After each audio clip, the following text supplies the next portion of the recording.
Hi, my name is Vanessa, and today's podcast slash video are going to be about this new piece of legislation that has been signed into law as of now. And I was really surprised to hear about that. It has to do with burn pits, and I wasn't expecting to see legislation so soon on this topic, but here it is. So NBC news outlet news article is who's reporting on this that I'm citing and referencing. You can find the link to that in the description of some of the locations where this is live streaming or being posted right now, but not on possibly one of other, because it just doesn't allow for it on that platform. So FYI about that. If you'd like to see links in full descriptions, please check out and follow and subscribe on the other platforms so you can see those full descriptions. Okay, so the two bills that were signed into law were created, authored, written by whatever you'd like to call it, Congressman Ruiz, MD. He's a doctor. I've seen some of his videos on YouTube, and he's really into healthcare. I think it's kind of obvious for obvious reasons because he's a doctor. And so actually this bill has to do with healthcare for military veterans, and it also has to do, the videos I watched of him in the past, the one that comes to my mind from several months ago, had to do with health of his constituents in his area. So anyways, which is California. Actually, it says right there, CA-36. So these bills were about, the toxic burn pits. They're a part of the National Defense Authorization Act, NDAA, for fiscal year 2022. And so this is National Defense Authorization Act, NDAA, is a supersized piece of legislation that comes about every couple of years from what I recall. And it always has things in it that surprise me. Some are good and some are really terrible. And it's a piece of legislation that most Americans have no idea about, and most people don't pay any attention to whatsoever. That's just what I've seen. Okay, so it says, according to NBC, this news article, the bills will expand the burn pits registry and enhance medical training on the health effects of burn pits.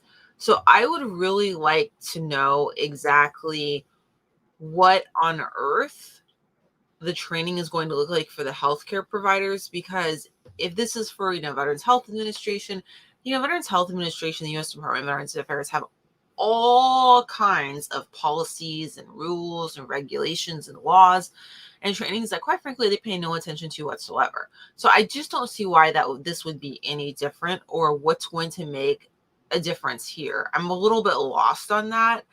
And so, yeah, I don't know. Now, there's multiple quotes basically from different people here.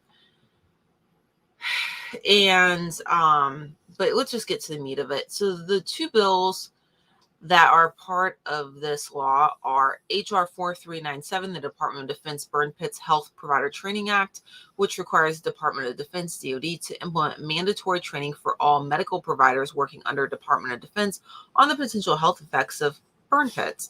Okay, so this isn't Veterans Health Administration. This is Department of Defense is what they're referring to here. All right. The second one is HR 4400 Burn Pit Registry Expansion Act, which requires Department of Defense, DoD, and VA Veterans Affairs to expand the burn pits registry to include Egypt and Syria. So that actually surprised me to see expanded to include Egypt and Syria. So I don't really know what they're going to do with this burn pit registry. It has been going on for many years now. People I know are on it, on the registry.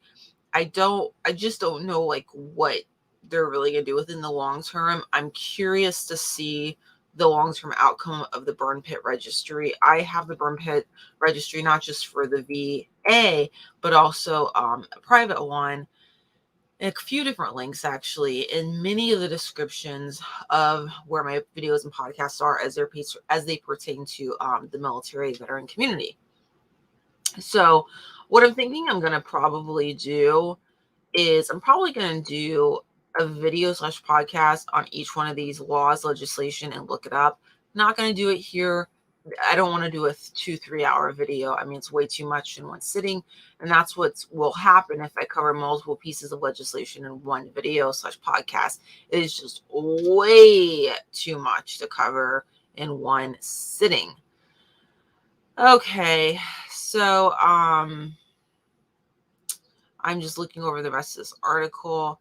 A lot of stuff from different politicians kind of being mentioned here. And okay, it says, in June, the House Veterans Affairs Committee advanced H.R. 3967, which includes several of Ruiz's provisions to help veterans who have been exposed access crucial healthcare services.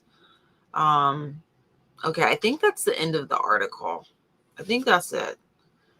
I'm getting a lot of ads too, pop-ups, so it's kind of hard to see everything, but I think that's the end of it unless I'm missing something. You can check out the full article in the link, the description where that's available, where this is posted and or streaming.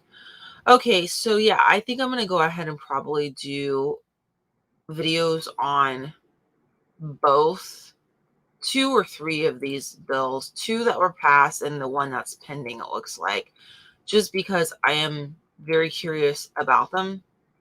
And it's always kind of a learning experience for myself when I live stream and do videos on that legislation pertains to the military community, because I learn so much and it raises awareness about issues affecting the military community. So that's important to me, obviously. All right, so that is going to be it for this video today. Let me know what your thoughts are on this. If you had heard of it, what your thoughts are, I'd love to know. Yeah, so it would be cool to know. All right, I wish you all the best, and I hope you have a happy new year.